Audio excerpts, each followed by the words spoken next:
Dr. Jordan Peterson is an interesting character. He seems to be skyrocketing in popularity lately and suddenly becoming the new it boy among both conservatives and many in the skeptic community.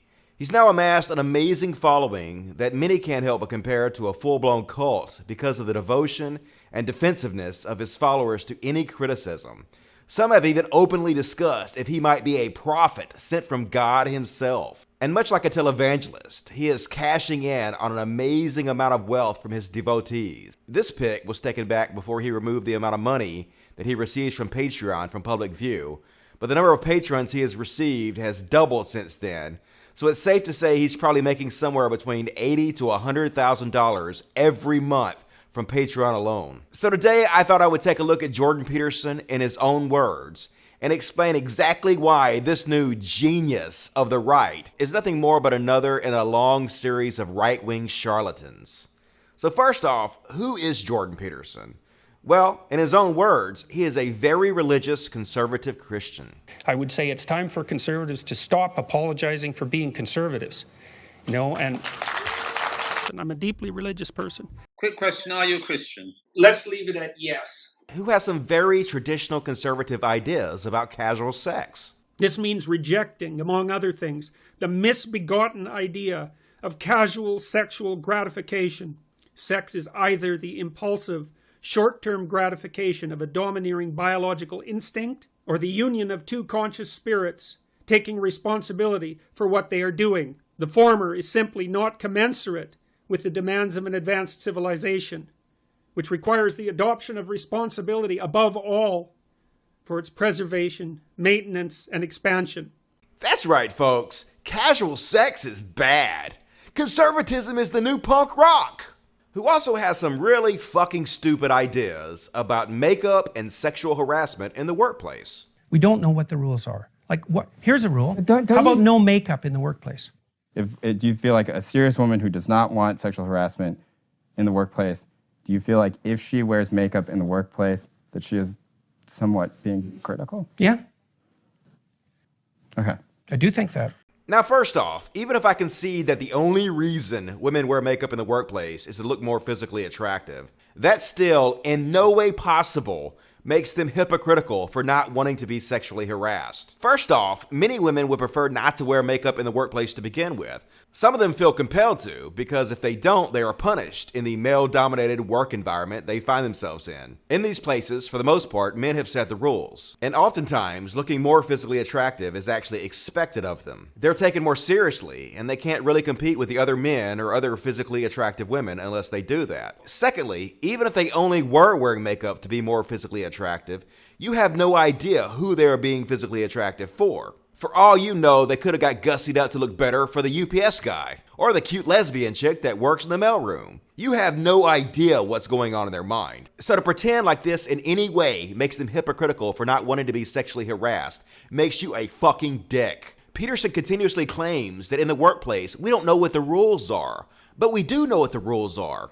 Most HR departments have laid the rules out very clearly, and they're as such. If someone is making you feel uncomfortable in the workplace, it is on you to let that person know that their behavior makes you feel uncomfortable. And then once you've done that, if they continue to make you feel uncomfortable, you escalate that by taking your complaints to the HR department. This is a one-size-fits-all solution that pretty much fits every case. If somebody tells you you're making them feel uncomfortable, then leave them the fuck alone. There's nothing easier than not sexually harassing somebody at work. What is wrong with you? But considering Peterson's self-admitted history, it's pretty easy to understand why the rules in the workplace might not be so clear to him. I've also been accused 3 times in my career of sexual impropriety.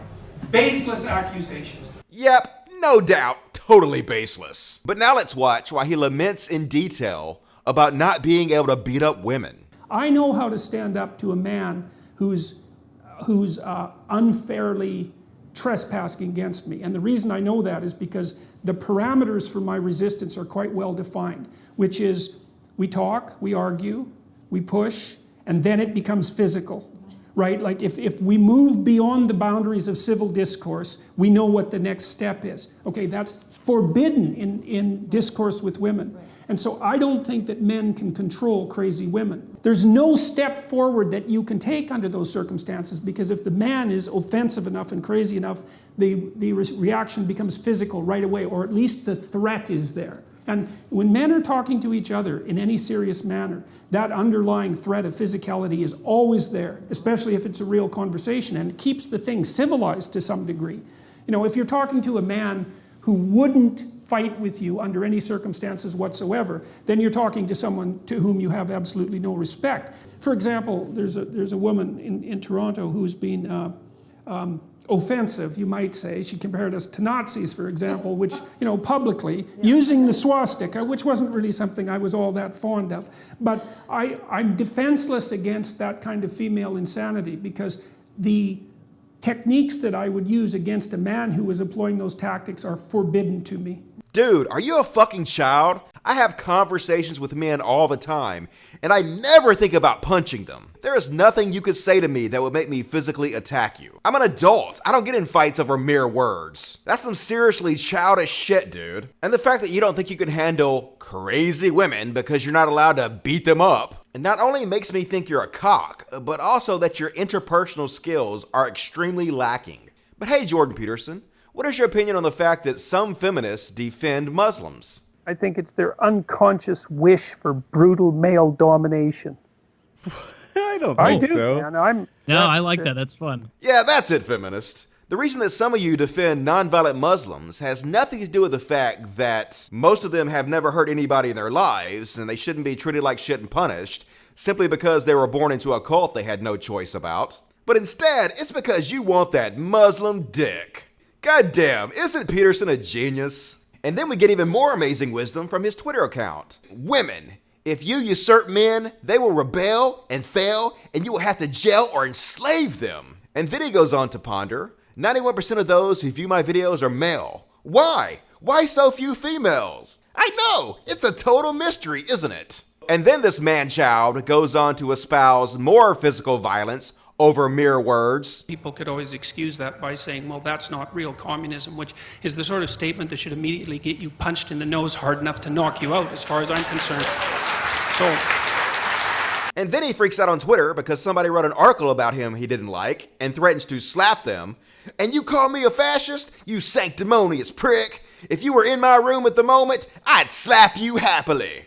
Calm down, tough guy. You're literally an old dude who looks like a swift breeze would blow you over. What is your obsession with physical violence over words? I think you might need to sort yourself out, bucko. And then Captain Free Speech here goes on to tell us all about how maybe Richard Dawkins should be oppressed. Yeah, so I'd like, and it's got a perfectly fine, perfectly fine reception.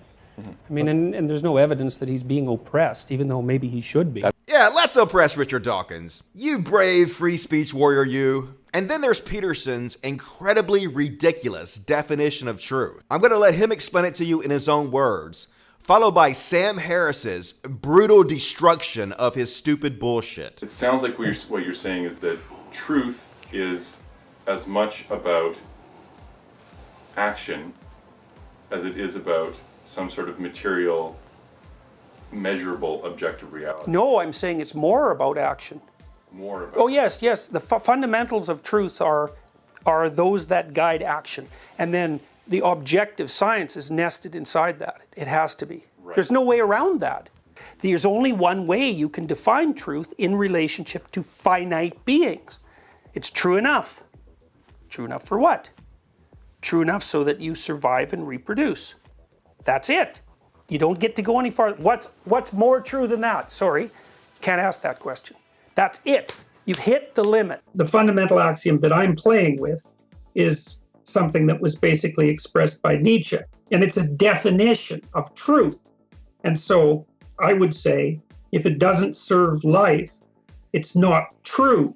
Now, the claim about whether or not she's cheating on you is an intelligible claim. That's a claim that has absolutely nothing to do with whether or not you wind up killing yourself based on your reaction to this unhappy truth. If you then wound up killing yourself, we could say at the end of the day, well, it would be better if he hadn't known that. It would certainly be better if she hadn't done that. It would have been better if he had married a different woman. Surely we would want to say that. It might be better if he would have paid attention to his damn marriage and to attribute the cause of his demise to the existence of the photographs. This is why I brought up Josh Green, is that investigations into this kind of morality always frame it in such a way that... Jordan, you have to grant one thing here. There's one piece that doesn't get moved here. You cannot move the piece that because you killed yourself, it's not true that she was having an affair. That move is not open to you, and yet you're acting like it is. But there's a good reason that Peterson wants to redefine what truth is, and that's because he's trying to make an empirical case for the Bible. And since the Bible is actually clearly just a collection of bullshit stories that are in no way true, he has to completely redefine the definition of what truth is. And to understand why he's doing it, let's take a look at his views on God. To say I believe in God is equivalent, in some sense, to say my thought is ultimately coherent, but predicated on an axiom, as my thought is also incomplete, so I must take something on faith. To say I don't believe in God is therefore to say no axiom outside my thought is necessary, or the necessary axiom outside my thought is not real. The consequence of this statement is that God himself unravels, then the state unravels, then the family unravels, and then the self itself unravels. To stem this unraveling with false certainty, that is totalitarianism. To speed it along is nihilism. We experimented with totalitarianism in the 20th century as the alternative to the ultimate axiom of faith in the unknowable and unspeakable. Totalitarianism failed. Now we will have to experiment to nihilism. This experiment, led by the resentful, will also fail, and it is as doubtful that we can survive it as it was that we could survive totalitarianism. What a word salad jumble of bullshit. Then he goes on to repeat this in a simpler way.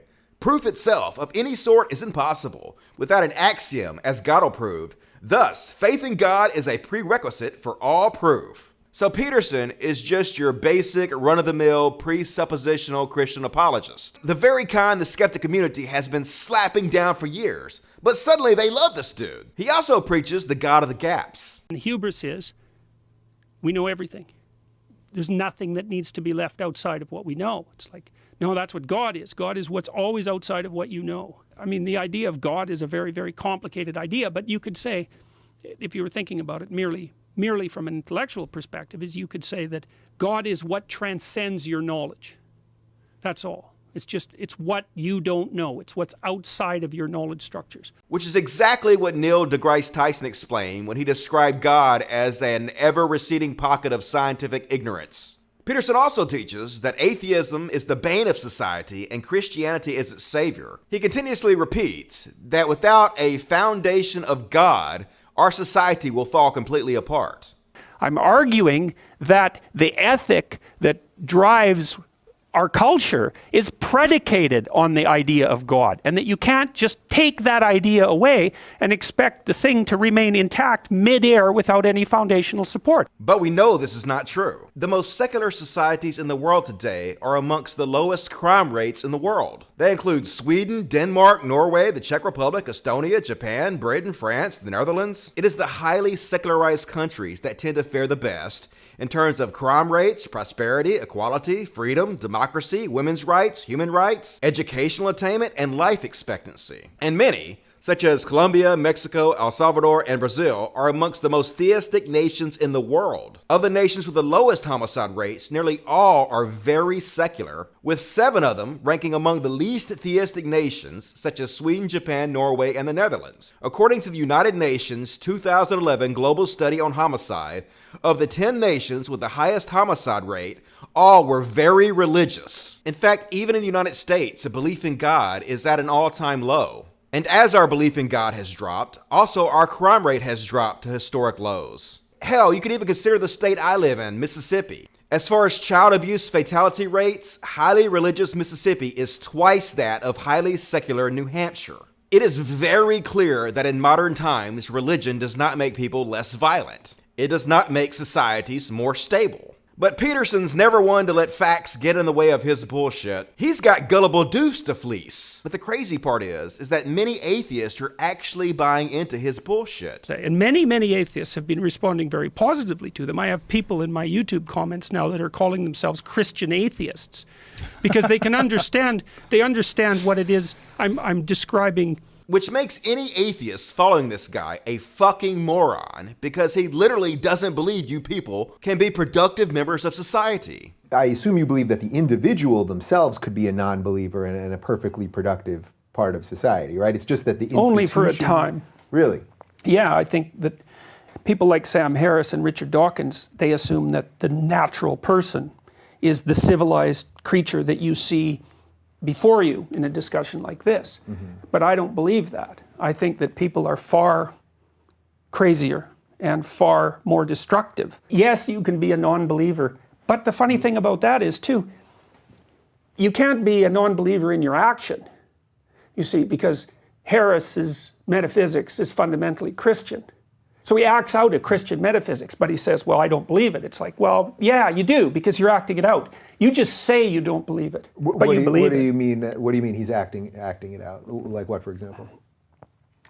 Well, he doesn't rob banks, doesn't kill people, doesn't rape, doesn't murder, you know? That's right, guys. Even if you're an atheist, if you don't rape and kill people and rob banks, you're still a Christian. The only reason you don't rape and kill people is because of those Bible stories, which is obviously total fucking insanity. Which Bible story is keeping you from raping people? Which Bible story is keeping you from killing people? I've read the Bible a bunch of times, and a lot of those stories are directly about raping and killing folks. If the only reason you don't rape and kill people is because of the Bible, you're a fucking piece of shit. But Peterson continuously spreads this false notion that somehow we get our morals from the Bible. It isn't that you don't believe, precisely. It's that you're confused. And no wonder, because the modern world is in a state of confusion. And partly what I'm trying to do is to rectify that confusion by pointing out how the myths map onto the behaviors and why. And so I'm trying to figure out what I want to do is make an empirical case for the biblical stories and leave the metaphysical case hanging. And so that's what we need to do. That's what I'm trying to do. And we better be able to do it, because without a central narrative, we will fractionate and we'll be weak. And that will be the end of us, because weak people do not survive in this world.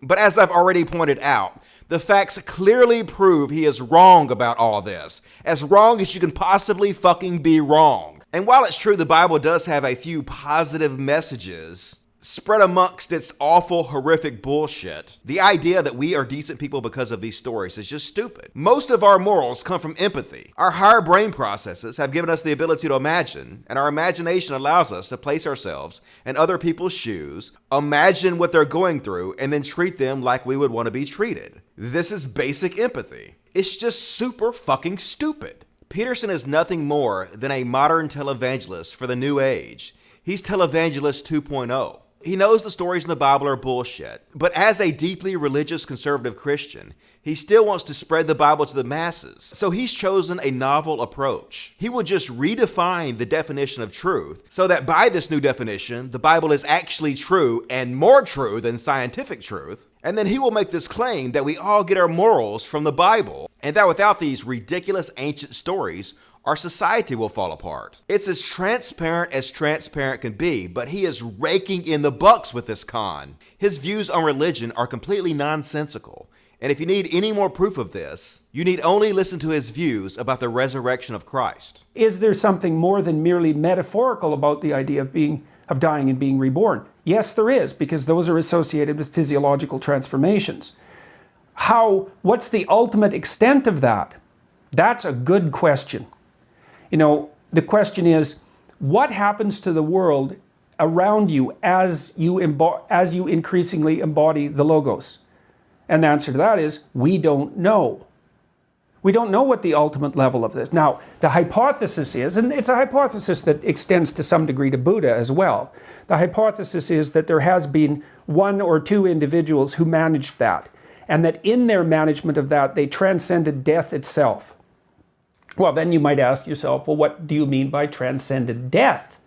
Well, in the case of Christ, let's assume he was a historical figure. Is his resurrection real? Did his body resurrect? I don't know. I don't know happens to a person if they bring themselves completely into alignment. I've had intimations of what that might mean. We don't understand how the world could be mastered if it was mastered completely. We don't know how an individual might be able to manage that. We don't know what transformations that might make possible. Yeah, dude, none of that made any fucking sense at all. You're just pulling shit out of your ass. But as I said, the entire purpose of this is to paint the Bible as a benevolent book, something much more valuable to our society than it actually is. But look, I already know what's gonna happen. I know Peterson's cult is gonna flood this video with downvotes. I know they're gonna tell me, you just don't understand his genius, man. You're taking him out of context. And that's fine, I'm perfectly prepared for it. This video is simply meant to be my introduction to Peterson. I plan on doing a series of these videos where I go much more in depth on what Peterson actually teaches, so I can explain to you all why it's complete bullshit. And I'm also fully aware that he's branched off into motivational speaking and that a lot of you follow him for that reason and actually disagree with his religious views. I personally find his motivational speeches to be incredibly simplistic. I can't believe anybody would need to be taught this basic bullshit, but these are topics I promise to cover soon in later videos. For now, I just wanted to lay some groundwork on why Peterson is such a ridiculous weirdo and start chronicling the meteoric rise and inevitable fall of this obvious charlatan. Hope you enjoyed it, and more to come soon. As always, I love you guys, and until next time, logic. Fuck yes. Hey guys, Dusty Smith here, thanks for joining me. And thanks to the adpocalypse, I am now making $0 from YouTube. All of my videos have been demonetized. So if you would like to support my work, please consider buying a t-shirt from my website, cultofdusty.com. or sponsoring me on Patreon. You can click the link here. The money I get on Patreon goes to supporting the Humanist Society of Mississippi Animal Sanctuary and all the animals we rescue. So if you're able at all, please chip in $1 or $2. It really helps. We do a lot of good work here and it means a lot. Thanks a lot.